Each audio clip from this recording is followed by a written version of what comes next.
There's been a lot of development lately around new VR products to improve immersion, so I just wanted to make a little video about some of them. The first thing I want to talk about is the brand new Vive Trackers that were just released. One of them is the Vivetracker 3.0, which seems to be just like the previous Vive Trackers, just slightly smaller and more accurate. But the other one I think you'll find much more interesting. The Vive Facial Tracker. This new tracker is a lip tracker that I think clips onto the bottom of a Vive headset. If you play VrChat, you know that you can kinda see people's mouths moving, but it's not usually very accurate. It basically just guesses what your mouth is doing. With this new tracker, it would be way more accurate. It would make talking to people in VR so much more personal and realistic. It's about $130, but for what it is, I think that's a reasonable price. I think that people who play a lot of VrChat or other social VR games will be willing to pay the price. They are only for Vive headsets, so that is super annoying, but it is a step in the right direction. It shows that we have the technology and we are capable of doing that sort of thing. Also, I think they have a headset coming out later this year, so it's a pretty good marketing strategy if it does work with that headset. The Vive trackers, as always, are not that affordable. Everyone wants full body tracking, and you can't really blame them. It increases immersion drastically by bringing accurate body movement into VR. However, it's still very expensive. I'm going to guess that most people don't want to pay $130 per tracker, plus the cost of base stations.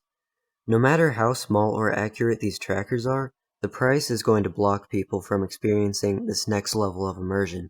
Well, luckily for us, many people are working on better, cheaper full body tracking. The ones I'm going to be talking about are the Tundra trackers and the Stonx trackers. I'll just go ahead and get the Tundra trackers out of the way. They're an alternative to Vive trackers that are much smaller. They're also going to be cheaper with a price of $95 per tracker, which is still pretty expensive, admittedly. I've seen videos of them and the tracking does seem to be really good. Overall, I would say it's a great alternative to Vive trackers if you have a bit more money to spend. But the main one I'm talking about is Stonx. They're not the most accurate, but they seem to work well from the videos I've seen. The important thing is the price. You can pre-order their cookie body tracking DK1 180 degrees for just over $70. This includes 4 cookies, which is their version of trackers, and a beacon, which I think is their version of base stations. Think about how much cheaper that is. You can get an entire full body tracking setup for less than the price of one Vive tracker. Okay, now back to facial tracking.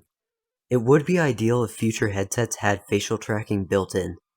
Mark Zuckerberg was talking about exactly that recently.